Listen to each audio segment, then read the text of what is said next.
1K 2K plus आहे live, तुला देतो मी एस बाबा, तू तर बिलीव्ह नाही करणार. ठीक आहे, एक काम कर, तुला चॅनलची गरज नसेल ना, तुझ्या चॅनलचा ॲक्सेस मला देऊन टाक, मी चॅनल हँडल करून घेईन. तुला माहिती का राजपूत, एक दिवस काय झालं, सागर बरं का, सागर लाईव्हला बसायचा, सागरचा काहीतरी 2200-2600 वॉच टाईम झालेला होता बरं का. सागरला काय झालं काय माहिती, सागर अचानक बोलला, राणीताई मला हे चॅनल चालवायचं नाही, असं तसं हे ते, तू घेऊन टाक एक्सेस.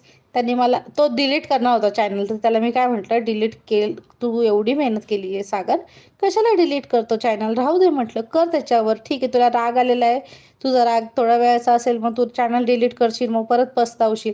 त्याच्यापेक्षा तू काय कर माहिती का, थोडे दिवस तू चॅनलला लाईव्हला येऊ नको, थोड्या दिवसांनी ये, जेव्हा तुझा राग शांत होईल. नाही नाही म्हणत, ताई मला चॅनलला डिलीट करायचं, चॅनलला डिलीट करायचं. म्हटलं अरे चॅनल डिलीट करू सर, एक काम कर, तुझा ॲक्सेस मला देऊन टाक, मी तुझं चॅनल चालवते. तर मग बोलला की बरं ठीक आहे राणीताई, मग एक काम कर, तू घेऊन टाक म्हणे माझं चॅनल. त्यांनी काहीतरी 1 महिन्यात काहीतरी वॉच टाईम चांगला केला होता. तर मग मला म्हणे ठीक आहे, तू घेऊन टाक म्हणे माझं चॅनल, आणि मग मी मग मी यूट्यूब वगैरे सगळं सोडून जातो. मग मी म्हटलं हां ठीक आहे दे, पण मग दिलं तर वापस मागू नको. लगे एकदम जोशमध्ये सागर बोलला, हा राणताई नाही मागणार, असं तसं. सागरने मला चॅनल दिलं, आणि ना सागरने 8 तासातच चॅनल वापस मागून घेतलं होतं. की नाही राणीताई दे मला, मी एवढी मेहनत केली. म्हटलं मला माहिती होतं तो असंच करणार आहे, त्याच्यामुळं मी काही माझं टाकलेलंच नव्हतं त्याच्यावर.